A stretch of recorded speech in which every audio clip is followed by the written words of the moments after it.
Welcome to Pennsylvania for all of you who are from out of state.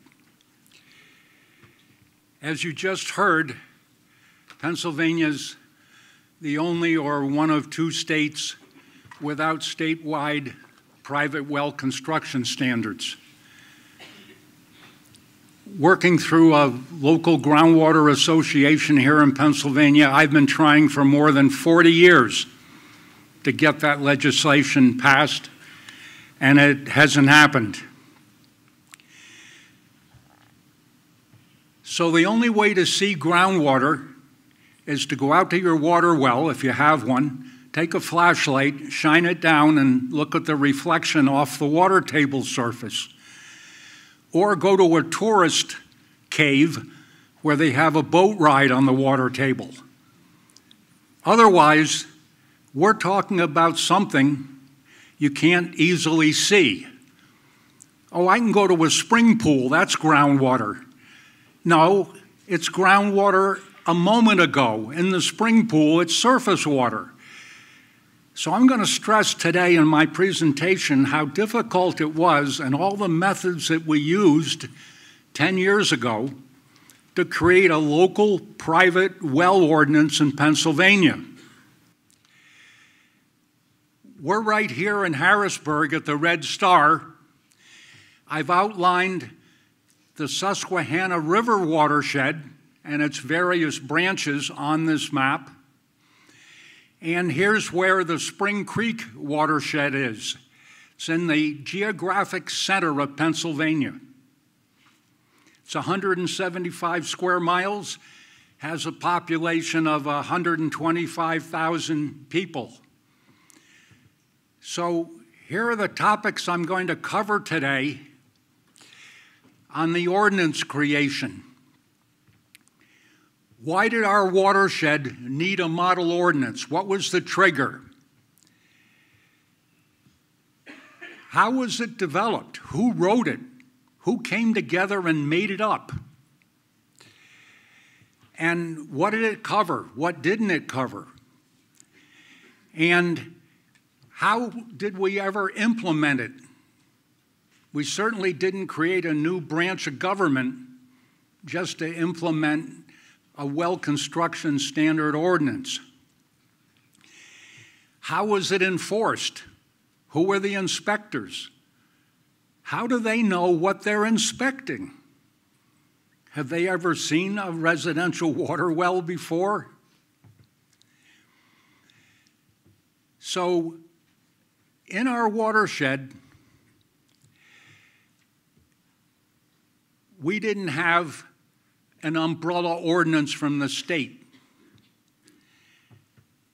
And we have 125,000 people, and all they're drinking is groundwater.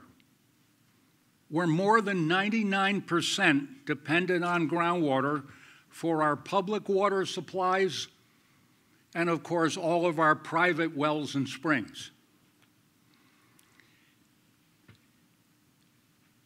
And there was a boom, and this is 10 years ago. That's how old my story is.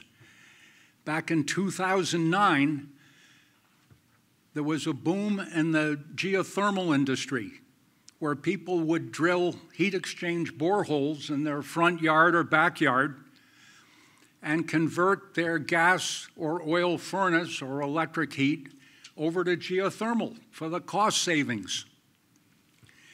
So people were seeing drill rigs in their neighbors' yards. And so there was very much an awareness of drilling into the aquifer, and people had drill rigs on their mind, and that was the pressure because those geothermal boreholes weren't being properly sealed.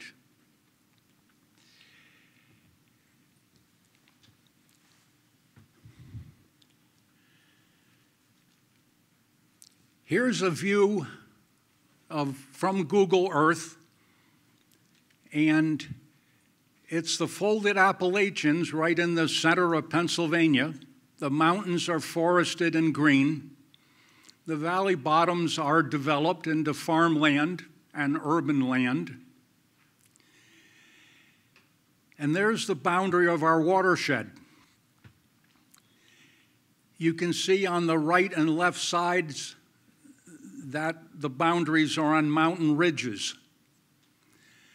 But on the valley floor, it's defined by the slope and the water table surface, because that yellow area is limestone and dolomite bedrock called karst topography.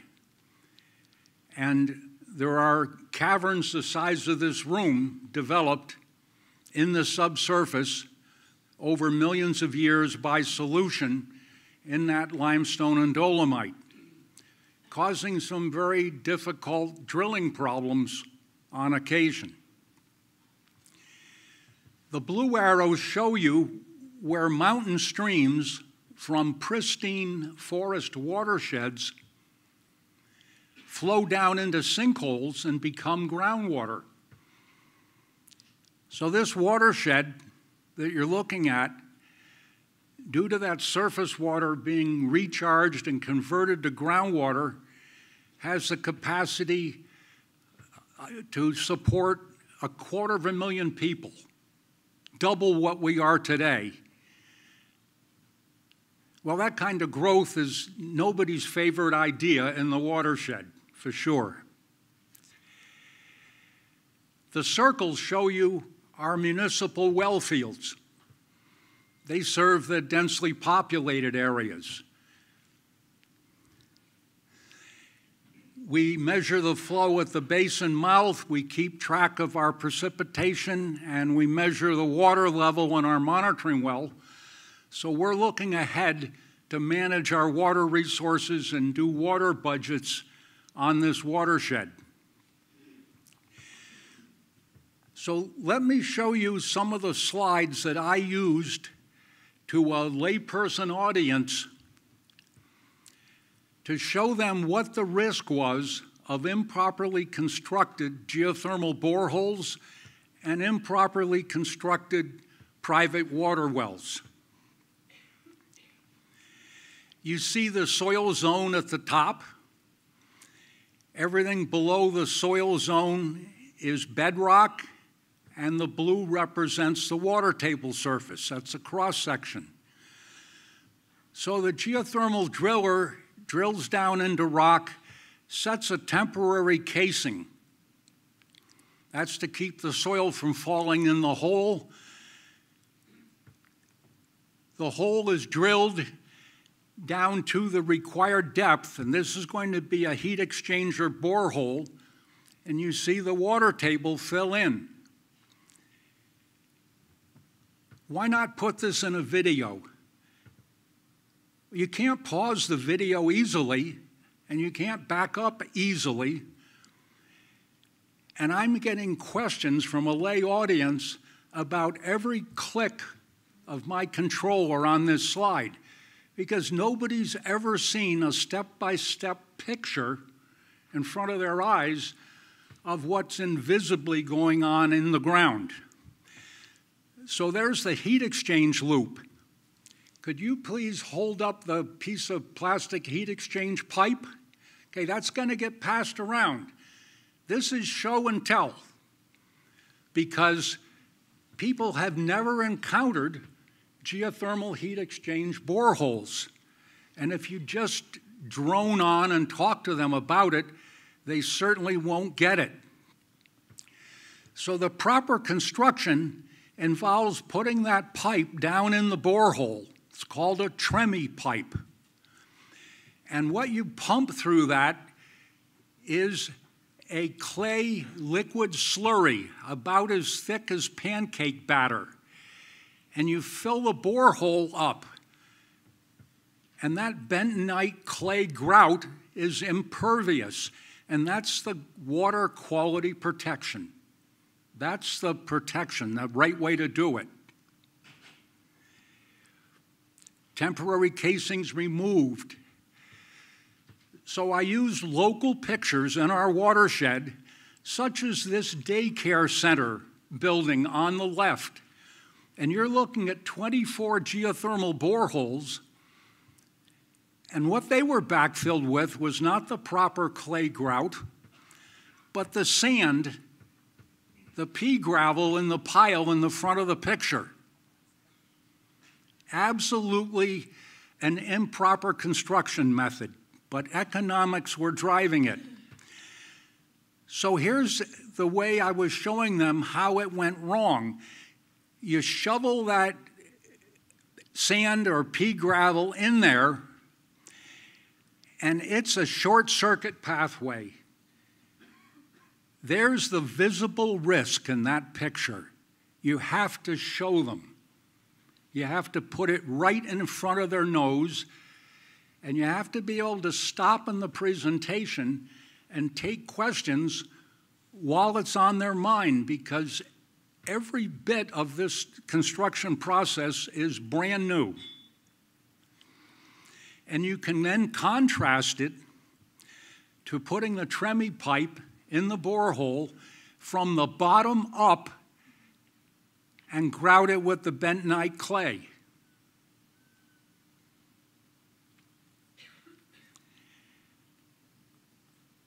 In a similar fashion, here's the sequence of slides for a properly and improperly constructed private water well. The driller in our bedrock will often drill a pilot hole and find enough yield in the aquifer from the water table in blue at the bottom of the borehole. They'll then ream the hole. That term means just making it a larger diameter, 2 inches on each side, from 6 to 10. And in that reamed hole, down into solid rock is the steel or other casing, and the black band at the bottom is a case-hardened steel drive shoe. Take a look closely at the drive shoe. There it is, pounded into bedrock. Now that's a mechanical seal. It is not an adequate watertight seal to protect the groundwater quality. So as you would expect, you again use the Tremie pipe, and from the bottom of the annular space around the casing, you pump in the bentonite grout up to the ground surface. There's the properly constructed private water well, step by step. You would have other slides for other designs of wells that are in sand and gravel or other aquifers as appropriate for your watershed. So in the middle cartoon drawing, I've added the red dashed line and arrows to show that if the driller just shovels cuttings, chips from drilling the well around the casing, it's an absolute permeable, easy flow, short circuit, and it will go around the drive shoe, and it will get into and contaminate the groundwater in your well bore and in your aquifer. So what I'm stressing is the need for a detailed, step-by-step explanation to the audience of lay people to have them understand what the risk is. If I just use word slides, like my first couple of lists, that's right over their head. They don't know the terminology. They've never even stood next to a drill rig while it was drilling a well and asked questions about what's going on. So these slides and many others I'd taken in the watershed were presented at a public forum. It was convened by the League of Women Voters, and they did an incredible job of one-on-one phone calls to municipal officials and twisted their arms to the breaking point almost to make them attend the forum. Because municipal officials, whether it's a borough council or a township supervisor board, they're volunteers, they're lay people.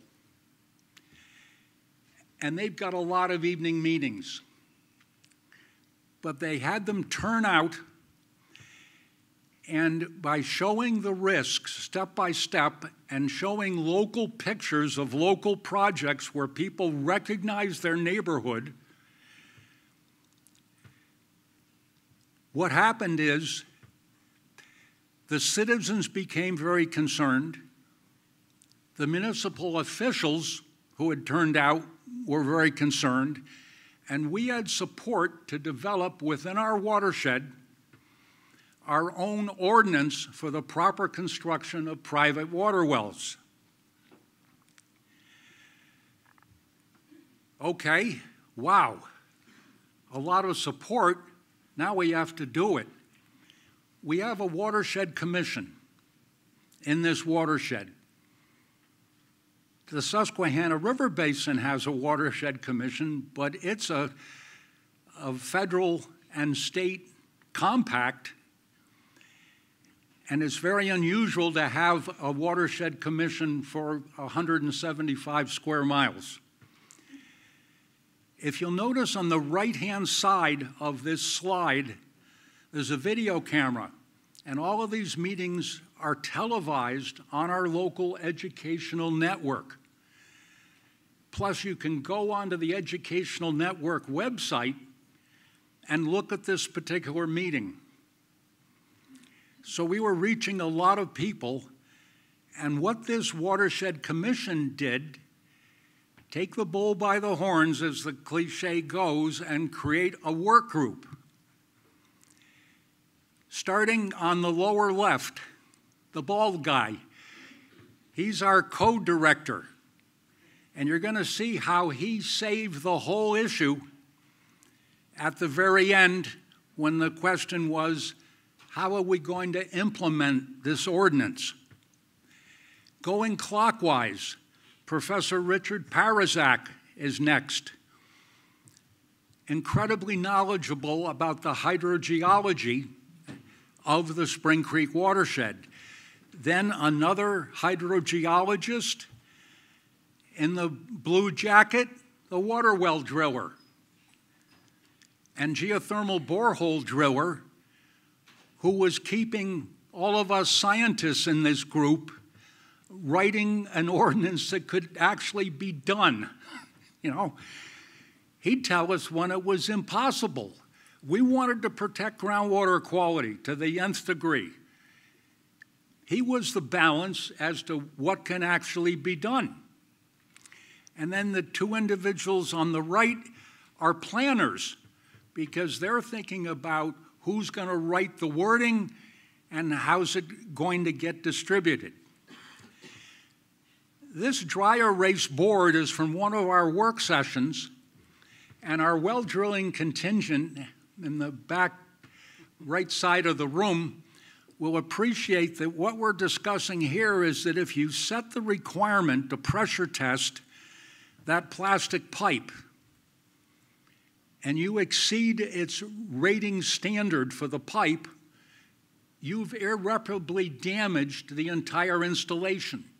So you have to balance your testing requirements against the real-world materials.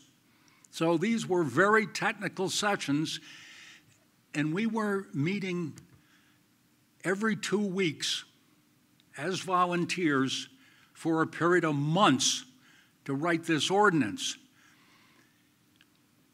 We recognize that for the geothermal part, the International Ground Source Heat Pump Association, using its acronym IGSHPA, I'm an IGSPA accredited trainer, and that came in very handy in us referring in our ordinance wholesale to the IGSPA standard for the geothermal boreholes, because that way, by reference incorporation, whenever IGSPA, and they do it periodically, updates their standards, our ordinance was automatically updated in the geothermal area. So here's the detail of that pressure calculation where we're balancing what we're writing against the real world and what's practical. What that ordinance addresses is all residential water wells. It also addresses open loop geothermal systems with supply and return wells. It also addresses all engineering boreholes and test drilling because they were being abandoned and left open. And it addresses all closed loop geothermal boreholes.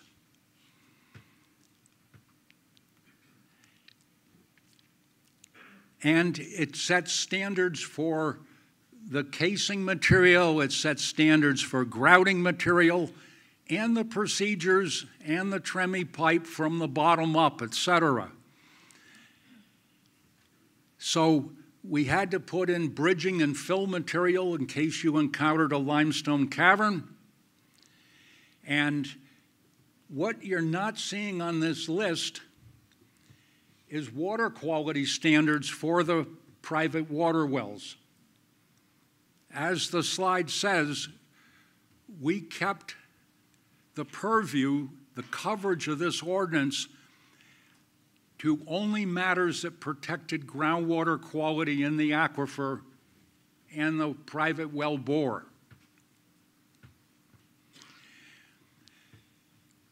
Oh my gosh, now we've got this ordinance and all these municipalities want to know what's in it. Oh, it's more government telling us what to do. Don't think for a minute it was popular in that venue.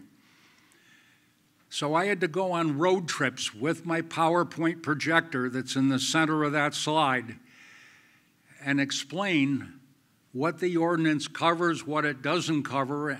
And again,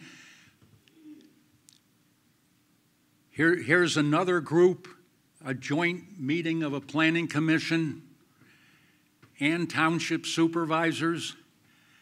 And sure enough, the call came in from my own township.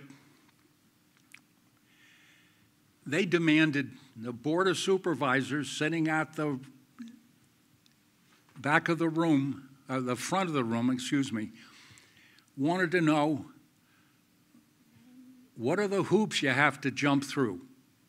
Why do we need this? So you're telling the same story again and again to educate people on something they haven't thought about and certainly don't understand when they hear a lot of new terminology. So it's this ongoing educational process.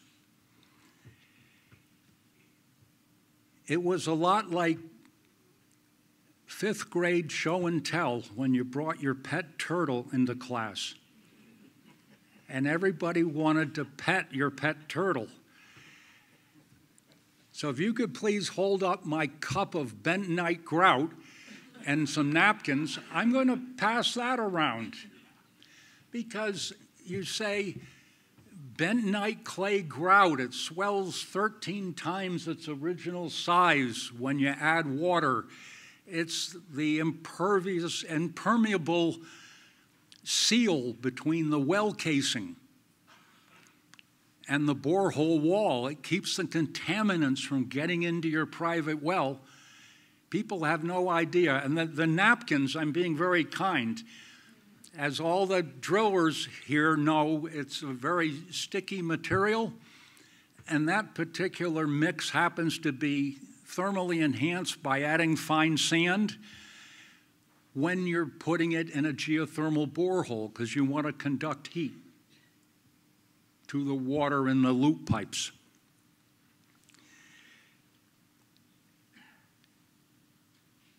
So we had to have the regulated community, the heating, ventilating, air conditioning contractors, the drillers, understand the ordinance also.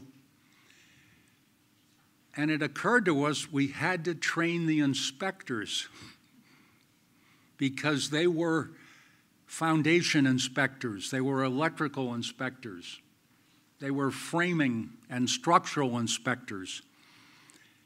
So we sent out a notice and we offered hours of training on 2 different dates because we had to have both the regulated people and the regulators. So in the center of our watershed, right around the principal town, State College, that borough and 5 municipalities called townships around it shared a code enforcement department. So those are the code enforcement inspectors that we now had to make into knowledgeable geothermal borehole and private water well inspectors. So again, step-by-step, detailed PowerPoint slides with discussions and questions. No rush, no time limit. We're going to be there till you understand it, until you've got it. Because you're either going to do it or you're going to be the regulator regulating it. So here's a shot of a pop quiz that I threw on the class. That's why their heads are all down and the scowls in the second training session. For municipalities that didn't share the code enforcement department, they had contract building code inspectors, and they sent those individuals. So it was implemented for those municipalities through the Code Enforcement Office. And for the other municipalities in the watershed, they enacted it as their own ordinance, and they were at liberty to make it tougher if they chose to. And we did the training for both the drillers, the contractors, and the inspectors. So there in yellow, you see the municipalities surrounding State College Borough in the center that account for 90% of the population in the watershed that shared the Code Enforcement Office. And the URL at the bottom of the screen, and pay close attention to the spelling of center, it's R-E, is where you can look at this ordinance live online. And there it is as Chapter 10 in the Property Maintenance Code. So the Code Office Director came in and provided the location in the Property Maintenance Code, and Chapter 10 was written, and his department's inspectors were trained, and we had 85 or 90% of the population covered. Here's a house that's being converted to ground source geothermal. And the code director is on the left. The guy in the hard hat owns the geothermal drilling company. And I harassed them and cajoled them into coming out there and shaking hands and holding permit 1. In reality, they were both on the work group and were pleased to do this because here on the same job site, as they're doing the header trenches to connect the loop pipes to the house, if you look in that oval on the left, you'll see a photographer lurking. And sure enough, we made the front page of the local paper. So in a blink of an eye in municipal government time frame, less than a year, we had the ordinance in effect. financial fallout was on the school district.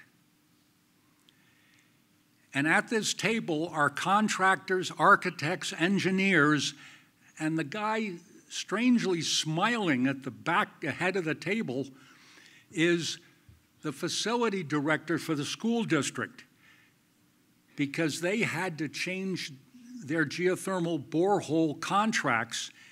And here's a quick look at the scale of the additional cost of doing it right to our local school district. And they came on board 100%. Over 100 boreholes.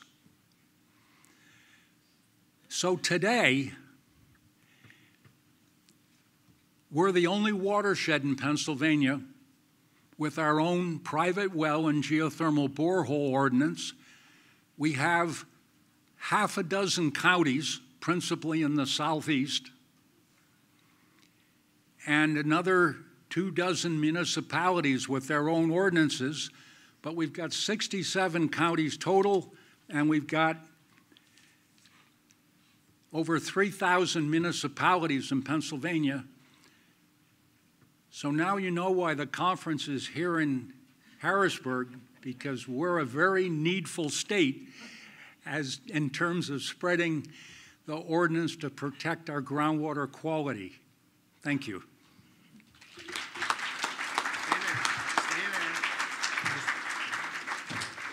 Any questions for Todd? Did your ordinance have to go to a vote? Is that why or how was it? Did the ordinance have to go to a vote? Oh, the question is, did the ordinance have to go to a vote?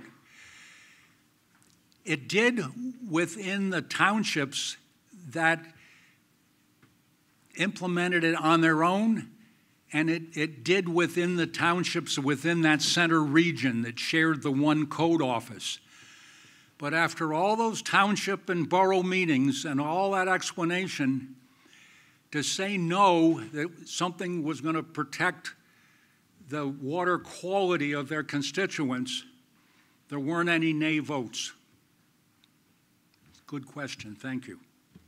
One more? Where does the state, I don't know what Pennsylvania's, with the DEP, where do they stand on this type of guidance? Is your question, where does the state environmental agency stand looking at this local ordinance? Yes. Do they support you, or are they thinking about rolling it out? Okay, the question is, does the Pennsylvania Department of Environmental Protection support the Spring Creek watershed well and borehole ordinance? If I asked them, I would expect to get a yes, because they see it as one of many examples. And remember, we've got half a dozen counties out of 67 and maybe 50 municipalities out of 3,000 that have also done this on their own. But they're all a little different. So when you try to go from one to another, the differences can be frustrating. All right, thank you.